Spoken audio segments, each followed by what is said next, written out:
What does manhood mean to you? Manhood. I think it first begins with partnership with womanhood, because there cannot be one without the other.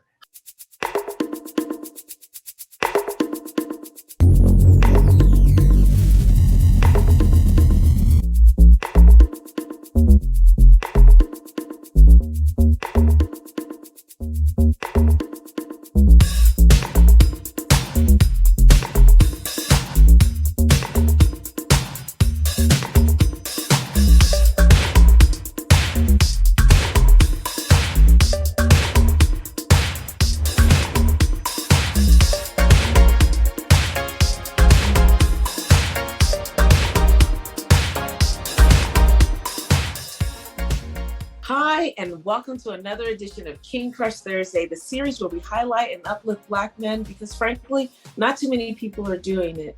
My name is Val Gay, and I'm super excited and honored to bring this brother to you today.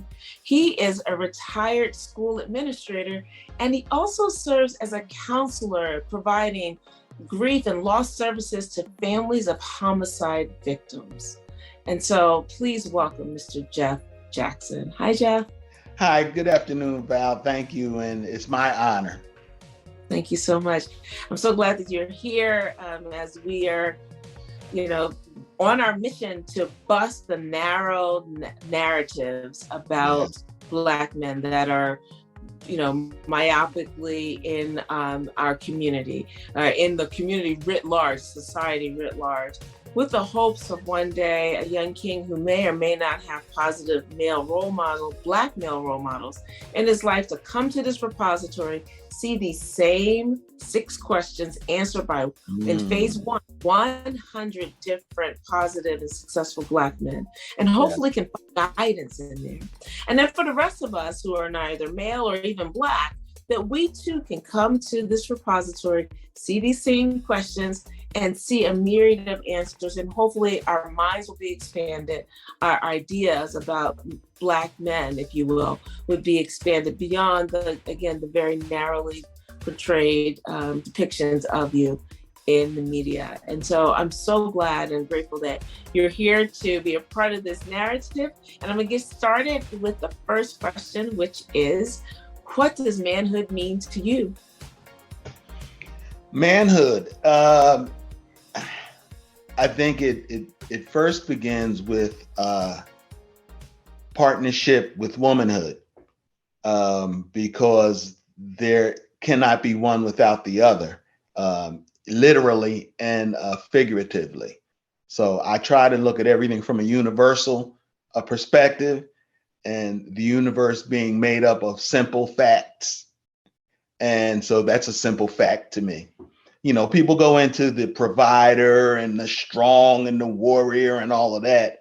But again, I start from the beginning, and there's not one without the other.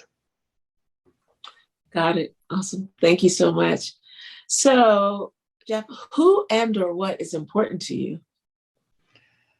Well, my family, my wife and family, my birth family, and my human family. As a human services professional and a mental health specialist, again, I look at things from a macro level of the universe and all that's in it. So, and as a human being, people are important to me. Got it. Love it. Love it. Thank you so much. So, Jeff, how do you want us to see you? Well, I'm very fortunate to have reached 67 years of age, growing up in the inner city of Philadelphia, attending Philadelphia public school, working in the community primarily my whole life, and being a Black man in America, frankly. So I consider it an honor and the result of focused, intentional, purposeful work to be here where I am. I view myself as, I try to be historically grounded. So I view myself in the mode of Harriet Tubman and Marcus Garvey and Malcolm X and all of those warriors who have fought to get us to this point, whether people are aware of that or not. Understood. Thank you. So Jeff, question 4 is, what is your epic dream? Well, again, having lived a fairly long life, and I hope to live much longer, like Martin King said, there's longevity definitely has its place. But I'm more of a realist than a dreamer. As they say, nothing comes from sleep to sleepers but a dream. And I'm not asleep. I proudly carry that woke title. So my epic hope would be that at some time everyone would understand and embrace the universal order, the fact that we're all in this together, and not just humans, but the planet, the waters, the animals, the sky, all of these things are together. So I would hope that at some point everybody would realize that, and like we say in Philly, and would act like they know. I haven't heard that phrase in quite some time, but yes, act like you know. Yes, thank you. So Jeff, question number 5, you've already been answering it, but I'm going to ask you outright, Mr. Jeff Jackson, who are you? I am. Here's a twist on the term. I call myself an American African. Okay, I was like I have said previously, born in Philadelphia, traveled extensively throughout this country and several places in the world. I've been fortunate to be a lifelong learner. I, like you, am a musician. I'm a conga player and percussionist of Afro, Cuban, and West African hand rhythms. I believe in harmony and rhythm. Okay, so that's what I am. That is awesome. You are a man of few words, and already here we are at question number 6, which is there anything that I should have asked you that I didn't, or you wanted me to ask you that I didn't? In other words, what did I miss? Well, nothing. And I must tell you that having had some foresight into what your questions were going to be, I had a bit of a cheat code. And that's because I've always been, like I said, a lifelong learner, a critical thinker, and communication is my thing. So I'm sorry, maybe I could have expounded more, but as having been trained in journalism in the old inverted pyramid style, I try to lead with the facts and support it after that. So I try not to hem and haw and beat around the bush. So, I try to get right to what I want to say. And so, your questions were awesome, and it was a good way for me to express what I wanted to say. I intimated about how I view myself in the vein of Harriet Tubman and Marcus Garvey and all those freedom fighters.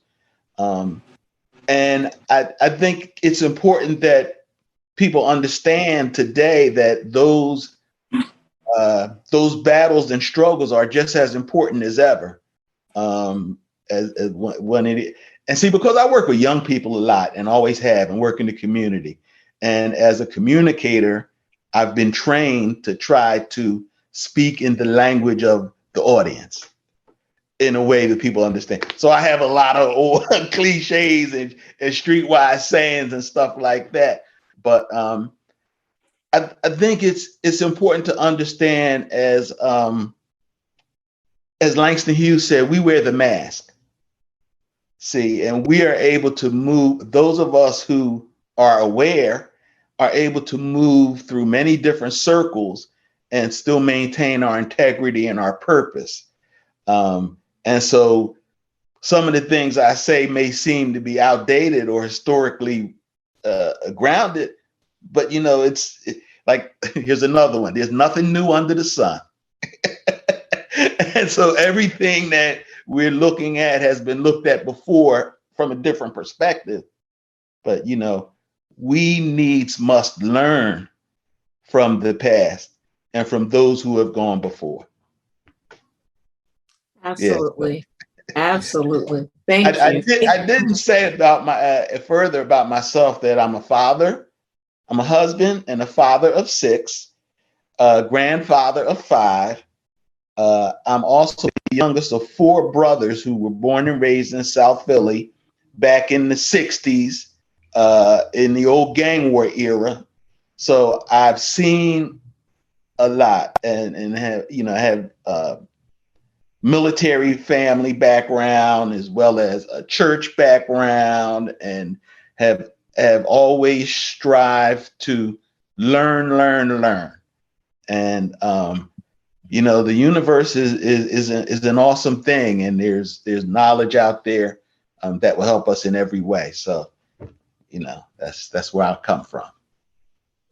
Awesome. That is excellent. Thank you. Thank you so much for that. And thank you so much for contributing. Thank you so much for the work that you do, particularly with the families who have suffered unimaginable loss. And so I'm really grateful for the work that you do. And I honor you, my king. I do pray that your epic dream will continue to come true, and that you will see manifestations of it on a daily basis. I thank you, my sister. And I love your music. Oh, thank you. Thank you so much. I appreciate that. Thank you. That's an honor. Thank you.